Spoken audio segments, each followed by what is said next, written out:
Assalamualaikum warahmatullahi wabarakatuh.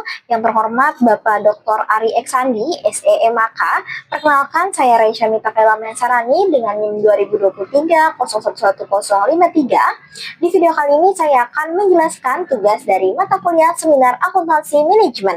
Berikut ini merupakan video penjelasannya. Baik, untuk soal yang pertama yaitu analisis kasus Bill versus George berdasarkan studi kasus dari Hakistek di slide 8 dan juga 9. Untuk pertanyaan yang pertama, mengapa pelanggan dengan volume besar seperti George justru bisa memiliki profitabilitas yang lebih rendah daripada pelanggan kecil seperti Bill? Nah, identifikasi dan jelaskan dua jenis biaya pelayanan atau service cost yang mungkin membebani George. Oke, baik. Jadi pelanggan dengan volume besar seperti George ini dapat memiliki profitabilitas yang lebih rendah dibandingkan pelanggan kecil seperti Bill karena analisis CPA ini menunjukkan bahwa volume yang tinggi itu tidak selalu berarti biaya pelayanan yang efisien. Ya, dalam kasus George ini, biaya pelayanan yang dikeluarkan perusahaan tentunya jauh lebih besar daripada nilai pendapatannya. Dua jenis biaya utama yang membebani George adalah yang pertama, biaya support operasional, misalnya tingginya intensitas permintaan layanan pelanggan, komplain yang berulang, ataupun kebutuhan penanganan khusus yang menyita waktu dan juga sumber daya. Lalu yang kedua, biaya pemasaran dan hubungan pelanggan, seperti diskon khusus, insentif besar untuk mempertahankan hubungan bisnis, ataupun kegiatan account management yang intensif.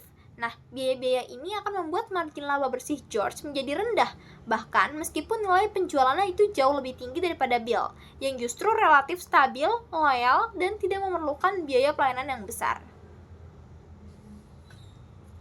Oke, pertanyaan selanjutnya, jika saya adalah manajer perusahaan tersebut, langkah strategis apa yang akan saya ambil terhadap George sebelum memutuskan untuk melepasnya? Apakah semua pelanggan non potensial harus langsung dilepas? Nah, sebagai manajer, langkah strategis yang layak dilakukan sebelum memutuskan untuk melepas George adalah melakukan evaluasi mendalam atas struktur biaya pelayanannya, termasuk negosiasi ulang terkait syarat layanan atau kontrak, agar hubungan bisnis itu dapat tetap berjalan namun dengan biaya yang lebih efisien. Nah, selain itu, perusahaan dapat mencoba mengoptimalkan layanan, misalnya dengan mengurangi fasilitas yang tidak memberikan nilai tambah atau menawarkan paket layanan standar yang lebih rasional. Nah, melepas pelanggan non potensial sebenarnya sebaiknya bukan langkah yang pertama, karena beberapa pelanggan tentunya masih memiliki peluang untuk dipertahankan jika pendekatannya itu diperbaiki. Jadi tidak semua pelanggan non potensial harus langsung dilepas. Nah, keputusan ini harus mempertimbangkan potensi pertumbuhan jangka panjang, peluang efisiensi, dan juga apakah pelanggan masih bisa diarahkan pada pola perilaku yang lebih menguntungkan. Baik, kita beralih ke pertanyaan selanjutnya terkait aplikasi konsep CLV dan juga segmentasi. Pertanyaan pertama, dengan menggunakan tabel segmentasi seperti di slide 10, seorang pelanggan memiliki laba bersih sebesar 45 juta dengan biaya pelayanan sedang. Ke dalam kategori mana pelanggan ini masuk? Dan menurut saya, strategi seperti apa selain yang ada di slide 21 yang dapat diterapkan untuk mengupgrade pelanggan ini ke kategori yang premium? Oke, jadi berdasarkan tabel segmentasi yang pada slide, pelanggan dengan laba bersih 45 juta dan biaya pelayanan kategori sedang termasuk dalam segmen pelanggan menguntungkan, yaitu rentang 10-50 juta. Nah, biaya ini juga termasuk biaya pelayanan yang sedang. Untuk mengupgrade pelanggan ini menjadi kategori yang premium, perusahaan perlu mendorong peningkatan nilai transaksi sekaligus menurunkan biaya pelayanan tanpa menurunkan kualitas layanan.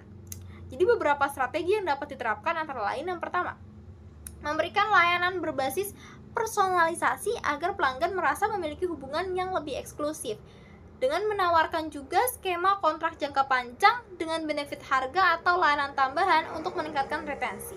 Selanjutnya kita juga bisa menyediakan value added service yang relevan sehingga mendorong melakukan upselling. Lalu kita juga bisa melakukan membangun sistem self-service digital seperti dashboard laporan, fitur otomatis, dan juga akses informasi mandiri agar biaya pelayanan dapat ditekan sekaligus juga bisa meningkatkan efisiensi bagi pelanggan. Nah, strategi-strategi inilah yang dapat membantu meningkatkan kontribusi laba serta menurunkan biaya sehingga pelanggan bisa berpotensi naik kelas ke segmen yang premium. Baik, untuk pertanyaan terakhir yaitu jelaskan hubungan antara konsep Customer Lifetime Value atau CLV yang pada slide 12 dan juga analisis profitabilitas pelanggan CPA. Mengapa CLV memberikan perspektif yang lebih strategis dibandingkan hanya melihat laba satu periode? Jadi, Customer Lifetime Value atau CLV pada dasarnya mengukur nilai total seorang pelanggan selama keseluruhan masa hubungannya dengan perusahaan.